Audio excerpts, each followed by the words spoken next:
when we talk about VA disability claims, compensation, money in your pocket, healthcare for life, all of that stuff, if any of us could have the opportunity to pick a point in time to go back to set ourselves up for success, it would be during service.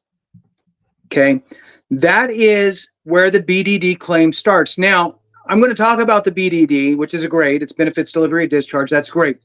But really, the most important piece of this conversation for that transitioning service member, whether you're retiring or just discharging from the military, the most important piece about this conversation is, look, you're still in. That means that anything that you get diagnosed for while you're in service, as long as it's chronic in nature or has some sort of residual effects, is pretty much guaranteed to be service connected. So the migraines that you've been taking Motrin from the medic or the corpsman for the last 5 years, go get diagnosed for those, right? Don't self-diagnose. Go to an actual doctor, take the time. Same thing with your GERD, gastroesophageal reflux disease, your bad heartburn, right? The list goes on, is the point that I'm trying to make here. So your bad ankle, I twisted it 4 times, it blew up like this, I never told anybody, it still hurts, right? Or when I do push-ups, it's really kind of jacks me up over here.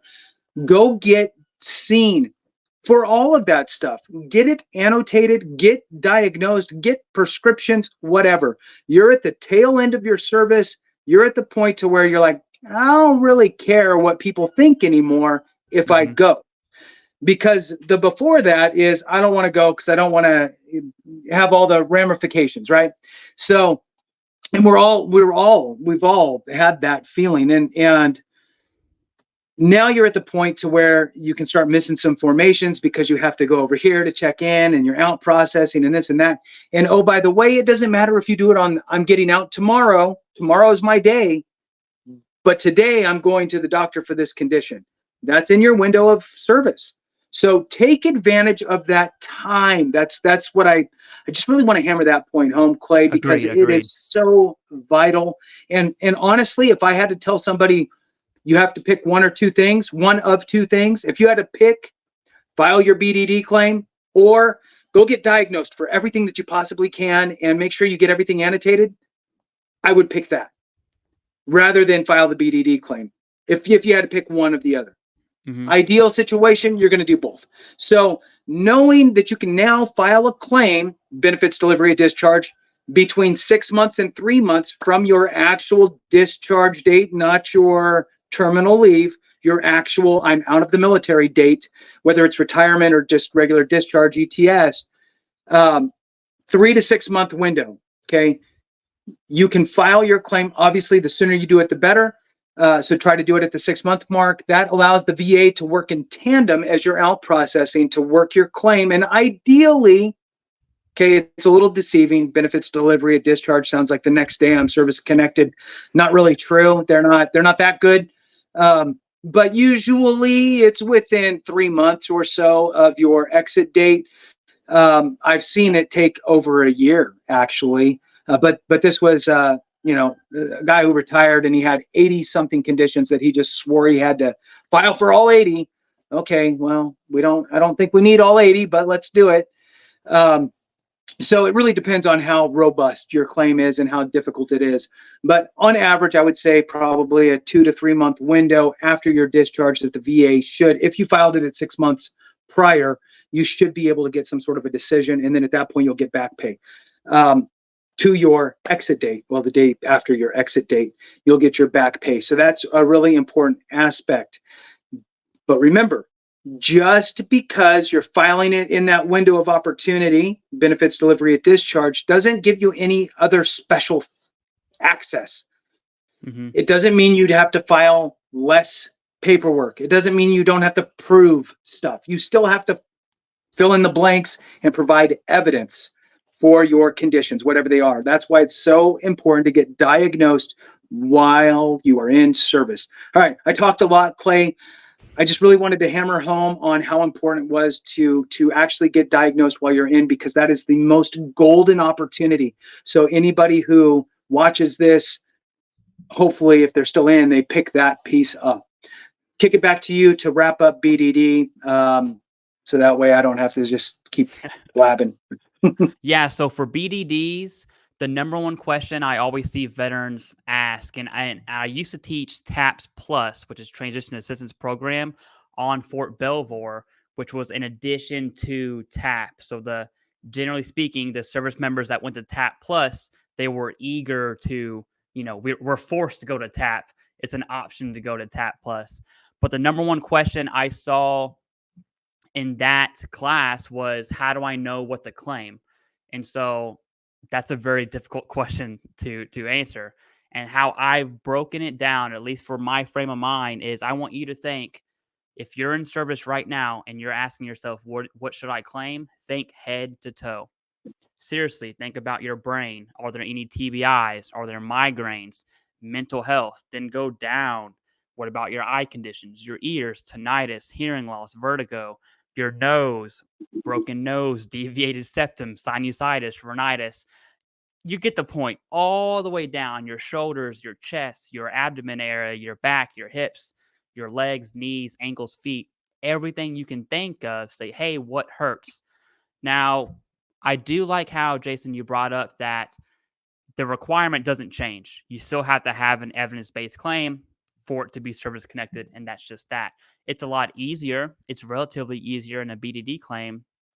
But with that, you're on training exercise, whatever, you fell down and scraped your knee, that's not a chronic condition, right? Knee strain is borderline, but if you have like missing cartilage, things like that. So you want that diagnosis. I'm completely on board with getting a diagnosis.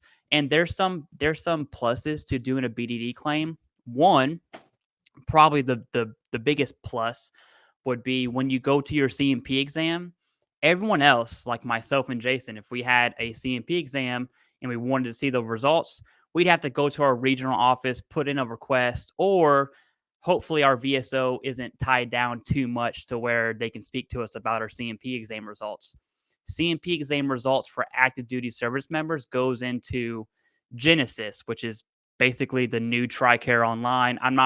I was out when Genesis came out, but I know you can log in and see your CMP exam results. No one else can do that. And that's a huge plus, especially if you're looking at some shaky claims.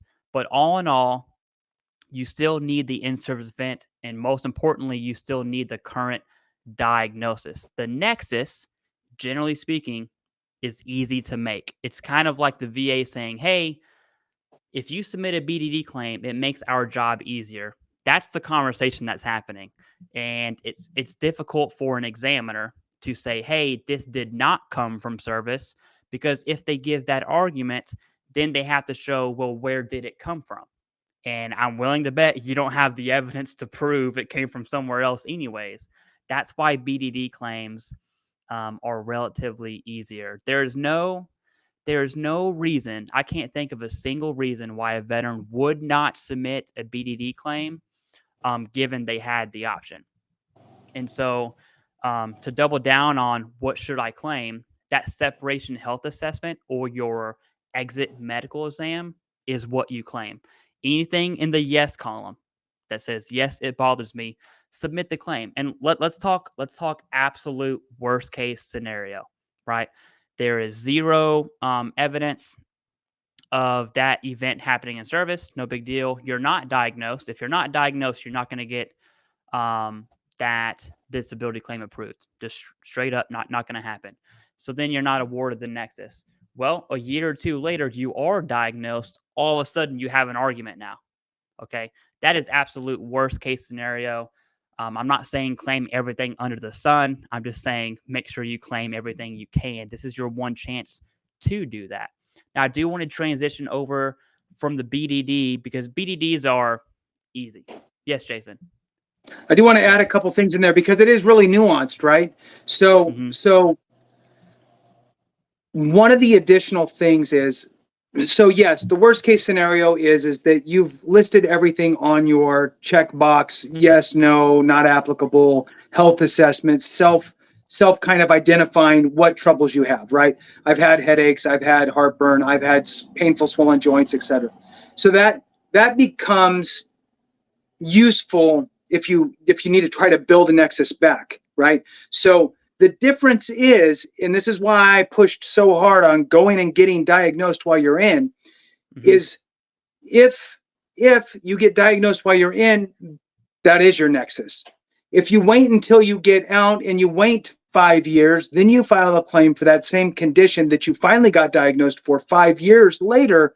Now all of a sudden you're trying to build a bridge back to prove that it started in service, and all you're going to have is that one form that says, I self-attest that I have migraines. And in fact, on the sheet, it usually just says headaches, and headaches aren't really service connectable. It's migraines that are service connectable. So you just want to make sure that you stack the cards in your favor, and don't, if you have the ability to go get diagnosed, go get diagnosed. If you don't have the ability for some reason, which I can't see why you wouldn't, but if you don't, then yes, make sure you check the boxes on everything, and make sure it'll say, on the next page, if you said yes to anything, fill out why, right? And then explain it there. The other nuancy thing is, the longer you serve means the older you are. The older you are, there's more things going on with you. But here's the problem.